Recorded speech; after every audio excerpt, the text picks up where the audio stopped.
Les, you describe yourself as a humanist. What exactly does that mean? Well, from my point of view, I think humanism is a belief in a natural outlook on the world. In other words, no supernatural elements. So as a humanist, I think that human beings have to make the best of this world.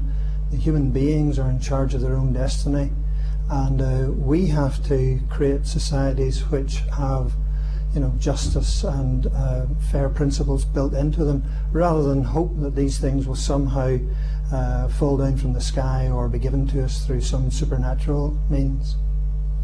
Have you always been a humanist, or is this something that you came to recently?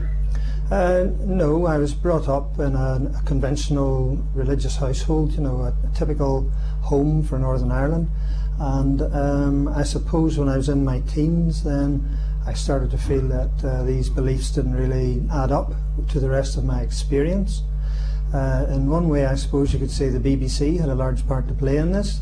I'm thinking of David Attenborough and all his wildlife programs, which were, as far as I was concerned, totally convincing in terms of making me think that human beings are just one species among many species on this planet, and that human beings have a terrific responsibility for looking after this planet and sharing it with the other species that are on it. So to a considerable extent, although David Attenborough, I don't know if he's a humanist himself or not, I think he made me one.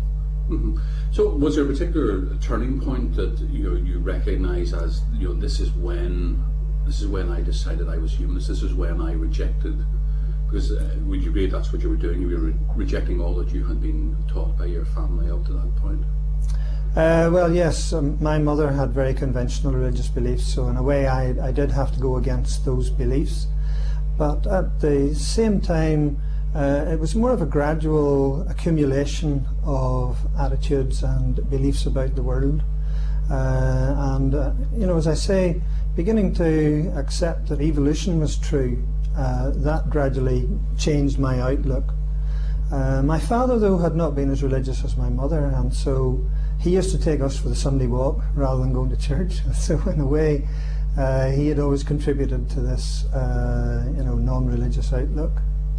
But I suppose when I think back, the deaths of my grandparents and the death of my father, he died when I was in my teens, those things made me think about mortality and ask myself, is there really anything after this life? Do human beings go on in some supernatural way? And I just felt that wasn't the case. Mm-hmm. Well, at times like that, times that are marked with ceremony like death and marriage, how do humanists approach something those occasions? Well, I think we try to be humane about it. I've conducted ceremonies myself, and I have conducted the funeral ceremony for some people that I knew very well down the years, which does make it very difficult. It's obviously an emotional occasion, but at the same time you do feel that the simple drawing together of the people who have known the deceased, or even the people who know the young couple who are getting married, that drawing together is a very important social event, and the humanists want to have those ceremonies just as much as religious people do. In fact, I would say that religious ceremonies are sort of becoming more humanistic, as far as I can see, because where in the past a religious funeral might have dwelt at great length on the afterlife and on sin and punishment and things like that, my experience of religious funerals more recently has been that there's been much more interest in the person and much more reference to the ordinary life of the person who has died. And similarly in weddings, much more reference to the lives of the young people rather than these other very religious elements that can come into it. Mm-hmm. What about your own day-to-day life, Les? How do you find yourself sustained by your belief in humanism? What about times, for instance, of sickness and grief, where others might find comfort in a religious belief? how do humanists experience those times? Well, certainly humanism is a slightly tougher belief to hold in that respect. You do have to give up some of these comforts that religious people turn to.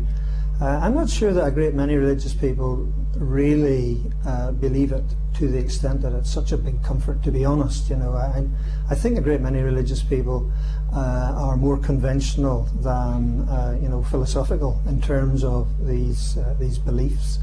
But when it comes to those tough times, and when my mother died, that was a very emotional period in my life. You rely on your friends, you rely on your family, and I'm very lucky that I have a family that I can turn to. I can understand a humanist who is on their own, and there are many non-religious people out there who've never found a humanist group. They are facing a rather tough journey through life, and that's why I think the BBC and the media should actually be taking a more active role in helping to promote this. What about your own behaviour, Les? How is that informed by your belief in humanism? How does it guide you through your life and the decisions that you have to make? Well, I think that my moral principles, my moral views are probably quite similar to the average Christian's views. I think that morality is a matter of people living together in society, and I think that the freedom and rights that I want for myself, they impose duties on me to my friends, to everyone else in that society. So in terms of living my life, it doesn't make my life that very different from anyone else's life, except I suppose when it comes to certain contentious issues. I can understand that, for example, if I look at the Arab-Israeli issue, there's no question in my mind that the Jews have some special right to that land because there was something written by Moses 2,000 years ago. That seems irrelevant to me. So, well, it's not irrelevant, but let's say it doesn't carry a great deal of weight in terms of looking at what's happening in that situation.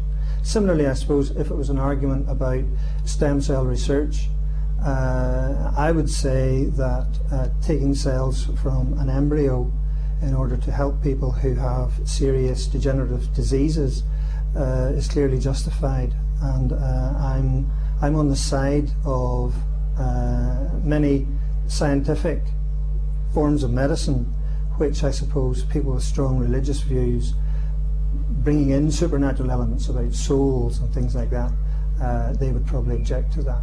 So there are going to be occasions where my views will not coincide with those of very religious people. Do you think at all that your own views, your ethics, your ethical outlook on life have been shaped, at least in part, by the fact that you come from a Christian community, or certainly a community with a Christian ethos? Do you think that has shaped you in any way?